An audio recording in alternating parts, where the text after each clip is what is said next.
असं का केलं सरस्वती? मनात अनेक शंका येत होत्या हो. कसल्या शंका? सरस्वती, मी तुला सारखं सांगत होतो की ते योगी महाराजांवर पूर्ण श्रद्धा ठेव म्हणून. अहो, मनात भय वाटत होते.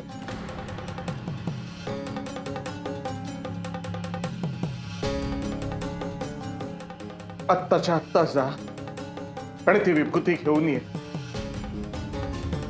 इथे माझ्या समोर महादेवाचं नाव घे आणि ती विभूती पाण्यात प्राशन कर.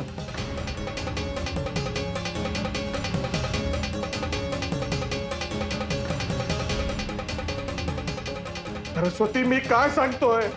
जा जा आणि ती विभूती घेऊन ये. कुठे आहे ती विभूती? मी ती विभूती गावाबाहेर तिथे शेण टाकतात तिथे टाकून आलं.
सरस्वती, ती विभूती तू फेकून का दिलीस?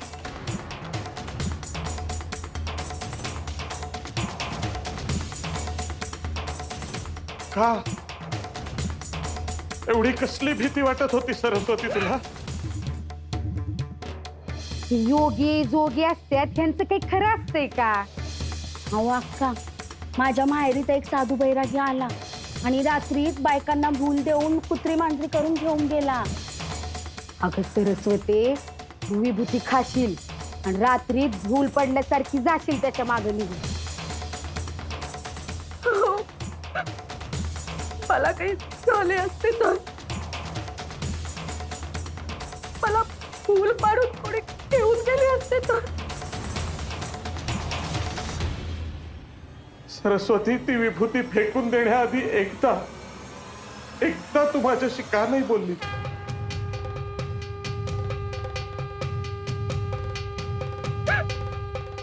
माझे तुमच्याशी बोलायचे धाडस झाले नाही हो.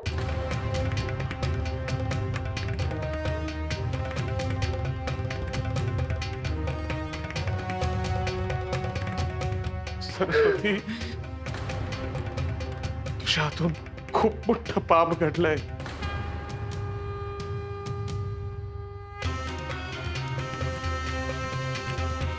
मी त्या योगी श्रेष्ठांना भेटलो होतो. नुसतं त्यांच्याकडे पाहता क्षणी त्यांच्या समोर नतमस्तक व्हायला झालं होतं अगं.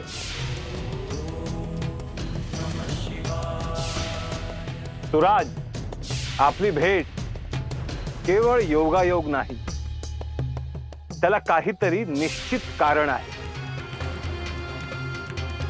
त्यांनी आशीर्वाद म्हणून तुला तू आई होण्यासाठी विभूती दिली आणि तू तीच फेकून दिलीस.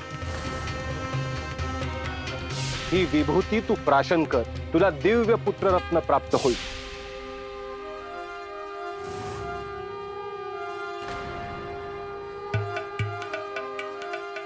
तू असं करशील असं मला स्वप्नातही वाटलं नव्हतं. तुझ्या हातनं खूप मोठं पातक घडलंय सरस्वती. या क्षणी मलाही तसेच वाटते हो. आता सगळं संपलंय, सगळं संपलंय. आता तुला वाटून काहीही उपयोग नाहीये सरस्वती. सरस्वती, तू फक्त आई होणार नव्हतीस, तर एक दिव्य आत्मा तुझ्या पोटी शरीर धारण करणार होता.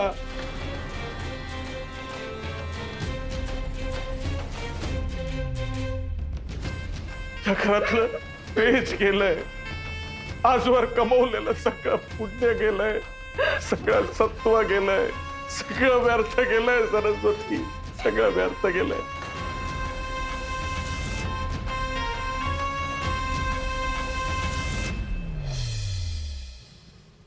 आता आता ह्या पापाचा भार कसा वाहणार आहे सरस्वती? हो, तुम्ही असे बोलू नका हो.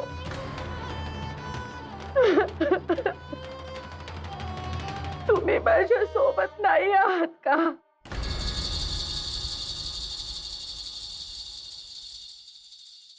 तुझ्या सोबत तू मलाही पापाचा धनी केलायस.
हे प्रभो, हे पशुपतीनाथ, हे महादेव, आपण स्वतःहून मला दर्शन दिले, मी धन्य झालो.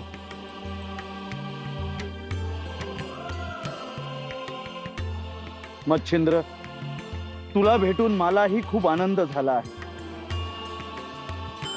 तुला आपली पहिली भेट आठवते ना?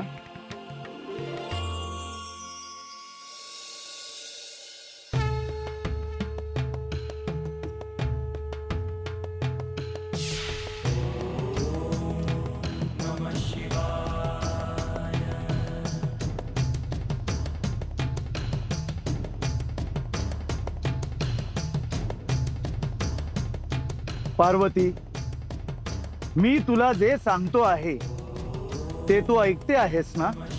होय, तुम्ही जे जे सांगता आहात ते मी ऐकतो आहे. हे माझे सौभाग्य आहे की साक्षात महादेवांकडून मला ज्ञान मिळते आहे. होय महादेव, मी माशाच्या गर्भात होतो तेव्हा आपले शब्द कानी पडले होते. खरं तर तीच आपली पहिली भेट.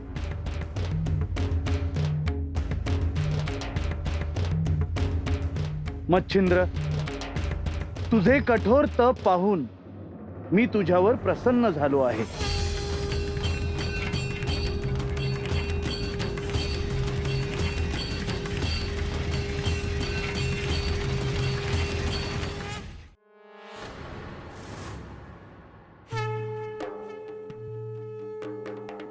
हे कैलासपती, आजवर विविध रूपात आपण मला भेटत राहिलात. कधी दृष्टांत, कधी स्वप्न, कधी प्रत्यक्ष तर कधी अप्रत्यक्ष.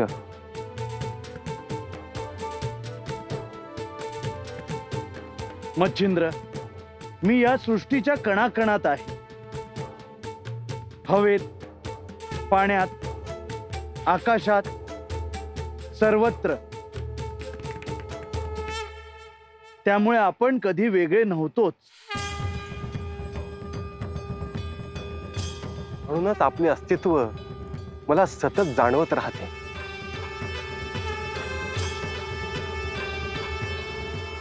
मच्छिंद्र, तू साक्षात कवी नारायणाचा अवतार आहेस. मी आणि नारायण काही वेगळे आहोत का? शिव आणि हरी हे वेगळे नाहीत. ते एकमेकांचे प्रतिरूप आहे. हे आदिनाथ, हे आपल्या मुखातून ऐकणे हे माझे भाग्यच आहे.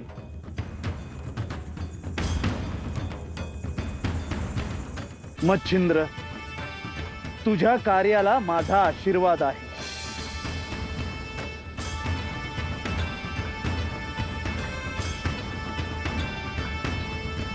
हे महादेव, मी आपल्याला स्मरून दिव्य विभूती गोदा तीरावरील एका दाम्पत्याला दिली. ती विभूती म्हणजे साक्षात आपणच आहात.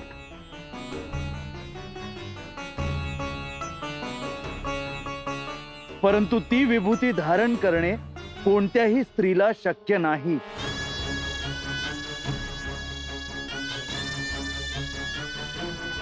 असे असेल तर मी दिलेल्या विभूतीचे काय होणार प्रभू?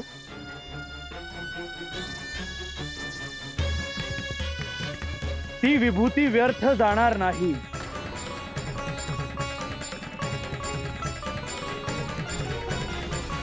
माझे तत्व त्यात सामावले आहे. हे जगदीश्वर, आपण म्हणालात की माझ्या कार्याला आपला आशीर्वाद आहे. मग हे कार्य संपन्न होईल ना?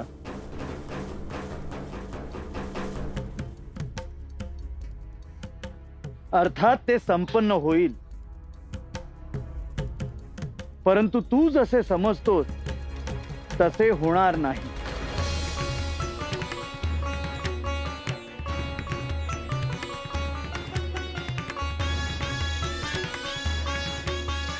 हे प्रभू, आपण काय ठरवले आहे हे मी 12 वर्षानंतर पाहिले. आपण ह्या पुढच्या प्रवासाला मला आशीर्वाद द्या. शुभम भवतु शुभम भवतु शुभम भवतु शुभम भवतु.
अहो, काल रात्री तुम्ही जेवण सुद्धा घेतलं नाही.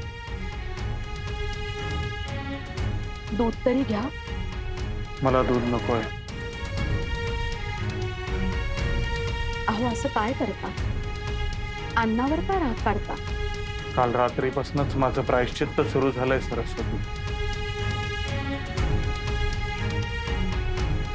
कसले प्रायश्चित्त?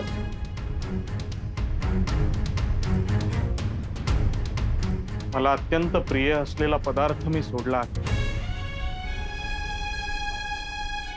त्यामुळे इथून पुढे माझ्या समोर दूध घेऊन येत जाऊ नकोस. अहो, माझ्या चुकीचे प्रायश्चित्त तुम्ही का घेत आहात? तसे घडून गेले त्यावर बोलण्यात काहीच अर्थ नाही सरस्वती. आणि हो, अजून एक गोष्ट. आजपासून मी एकभुक्तार आहे.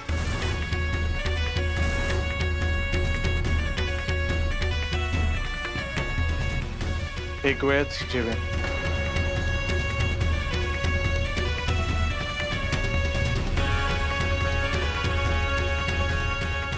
अहो, मी कोणते प्रायश्चित्त घेऊ?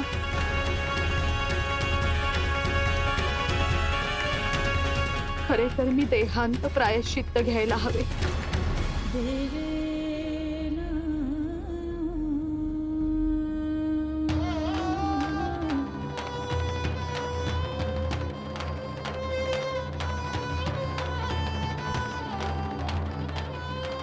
देह संपवला तरी भोग संपत नाहीत सरस्वती.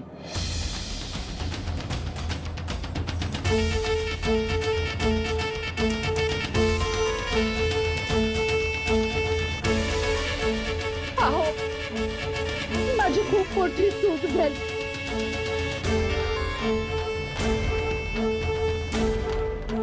हवं तर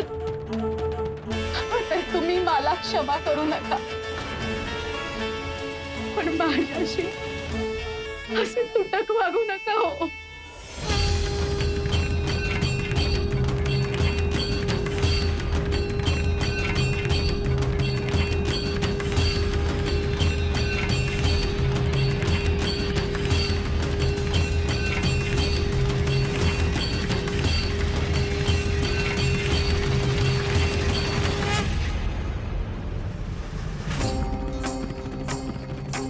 हे श्री महादेव, भविष्याच्या गर्भात काय वाढून ठेवले आहे?